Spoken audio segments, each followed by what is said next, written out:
Bonjour. Merci de nous recevoir dans vos laboratoires. Donc là, vous allez nous montrer une création pour Pâques qui s'appelle du pain à la graine de chia. Comment est venue cette idée de ce produit? On a travaillé avec le marketing et on nous a donné une piste où en fin de compte on travaillait un peu sur les formes du Mexique et pour Pâques. Donc on a trouvé une recette de pain avec une base à la graine de chia, une graine qu'on trouve au Mexique, qui est riche en oméga 3 et oméga 6, riche en fibres. On a fait une réalisation et on a fait un pain en forme de cible. Alors pour faire la cible, pour éviter en fin de compte que quand on creuse en fin de compte le pain, il se referme, on ait bien le dessin de la cible. Voilà. Il suffit juste de tremper son emporte-pièce dans de l'huile très chaude, comme ceci, et on emporte. Et ça suffit. Et ça suffit. On trempe une fois dans l'huile brûlante. Une fois dans l'huile brûlante. Et là on est sûr que la séparation, c'est génial, super. C'est vraiment une bonne astuce. Le chef peut vous apprêter à les enfourner. Oui, voilà, donc là on les a laissés une demi-heure en pouce. Ils sont magnifiques. Donc ils sont développés. Gonflés, et voilà, et on là voit bien le cœur doré qui est magnifique.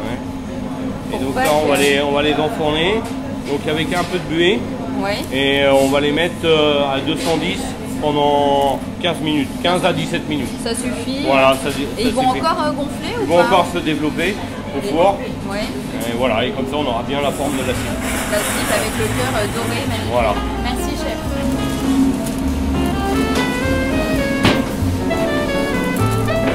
Voilà le résultat.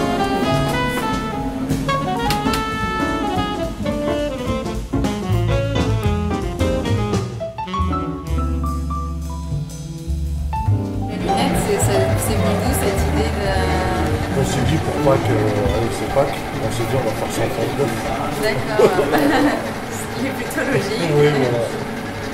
Ça, c'est des produits éphémères en fait. Ça va durer combien de temps Oh, là, par exemple, pour Pâques, c'est 15 jours. Et comment en fait vous décidez de faire une création comme ça? Comment ça se passe? On se met entre responsables.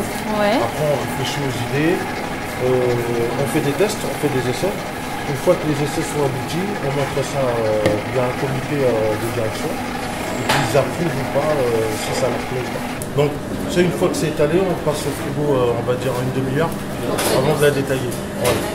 Alors ça, pareil, après pour la mise au four.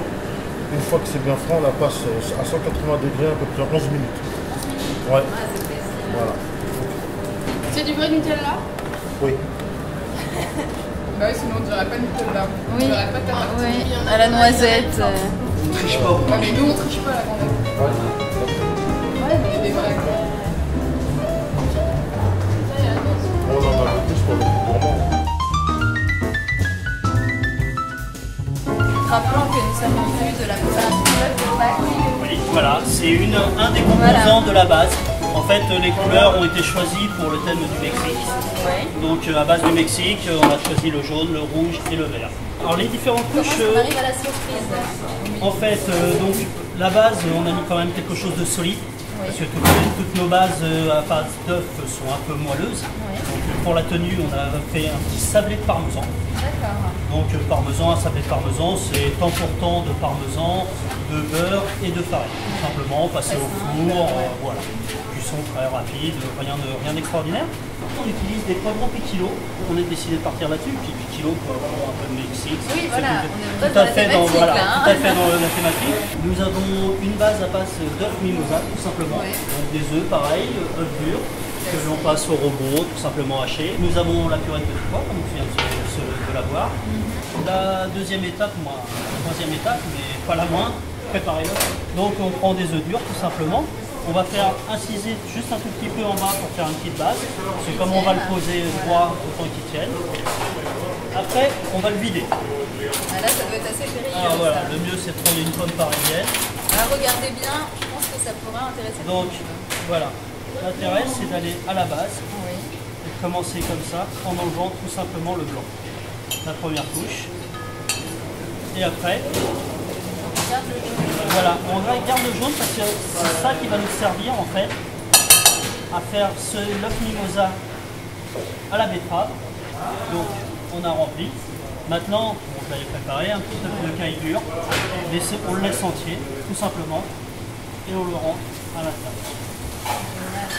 Donc il faut savoir que le glaçage, vous glacez une fois un peu, vous laissez prendre un petit peu, vous laissez reposer, hop, voilà. 2 ou 3 fois généralement est nécessaire pour avoir un beau glaçage. C'est la star de Pâques cet œuf. Voilà, et vous voyez en plus ça vous permet de boucher le trou, voilà. Donc hop, il n'y a jamais eu de cure-dent, il n'y a jamais eu de pique. Ni vu ni connu. Voilà, exactement. Et notre œuf est magnifique. Et voilà. Nous voilà maintenant avec Loïc Cabrero. Bonjour. Donc racontez-nous un petit peu l'histoire de cette recette, comment c'est venu. Donc maintenant on a bien vu que la thématique de Pâques c'était le Mexique. Comment vous l'avez transcrit au niveau pâtisserie? Pâques, il faut que ce soit chocolaté. À la grande épicerie, on est très chocolat. On est donc le gâteau de base, du chocolat du Mexique, d'après la thématique. Un chocolat 66% Mexique, un petit peu acidulé, dans la rondeur, que ce soit autant pour l'adulte que pour l'enfant, que ce soit un gâteau à partager, un gâteau de Pâques. Pour Pâques, il y a 2 choses sur Pâques. C'est le gâteau au chocolat pour moi et l'œuf. D'accord. Mais je ne voulais pas faire d'œuf en chocolat ou de gâteau en forme d'œuf. Donc je suis parti sur une surprise qui à l'intérieur du gâteau, c'est un œuf en praliné, gâteau, au milieu du gâteau, et pour rejoindre la thématique du Mexique et du néo-mexicanisme, je suis parti sur une cible des couleurs assez vives, des couleurs qu'on retrouve dans le laboratoire gastronomie, d'où on vient, voilà, ces belles couleurs chaudes, du jaune, du vert, du rouge. Et j'ai pu mettre une flèche pour attraper l'œuf, en fait, pique l'œuf dans le gâteau. On va droit au but, on sait que l'œuf. C'est la fève de Pâques. Merci Loïc. Bon appétit. Merci beaucoup.